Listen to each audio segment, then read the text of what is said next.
The work of the Victorian Bushfire Reconstruction and Recovery Authority will continue with a new head, announced today by the government. Former Hawthorn President Ian Dicker officially takes up the job on Monday, replacing former Police Chief Christine Nixon.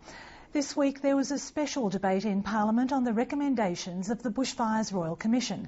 The government defended its plan of community consultation, while the opposition called for full implementation of all the recommendations. Here's the best of this week's debate. It is appropriate that we begin, I think, today by pausing to remember the 173 people who died in the 2009 Victorian bushfires.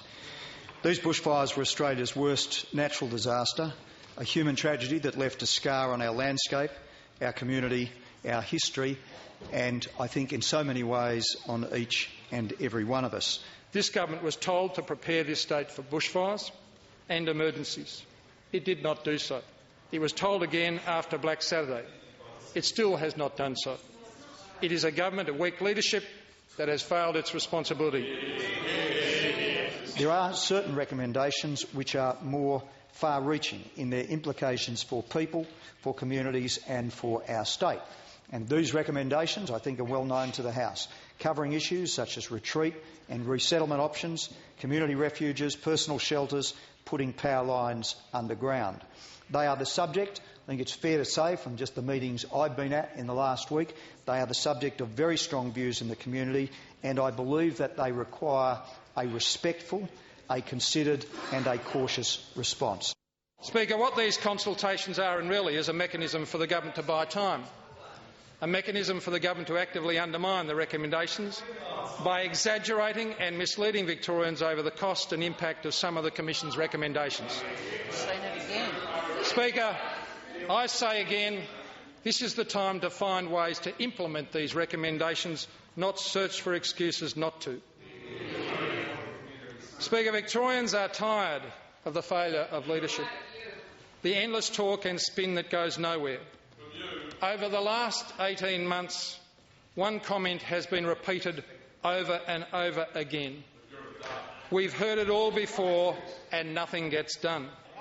Yet some want to implement each and every recommendation without further thought, claiming languidly that costs are a detail that can be worked out later. This is not responsible government, Speaker. These places are by definition, by their very definition, in high fire danger risk areas, but I will always defend people's rights to live in these areas and to enjoy the beauty of our natural bush. It is true I made an ironclad guarantee to rebuild, and it is something I wish in some places could have happened faster for many of those who have decided to rebuild. But I have never wavered from that commitment and I never will. And I say that because Victoria is a beautiful place. It is one of the most stunning places anywhere in the world.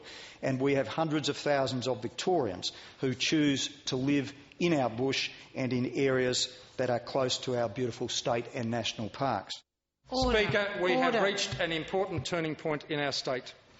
Are we to continue to be fed a diet of lies, spin, exaggerations and fear by the government to conceal a culture of incompetence, failure and inaction? Or are we to reject the conduct of this government, which has been so irresponsible and reprehensible that its leadership has failed us all? We should implement the whole lot. You cannot take those that you do particularly want and those that you might think you don't. The strength of all of this lies in the fact of taking the whole lot together. You make the whole thing unravel otherwise.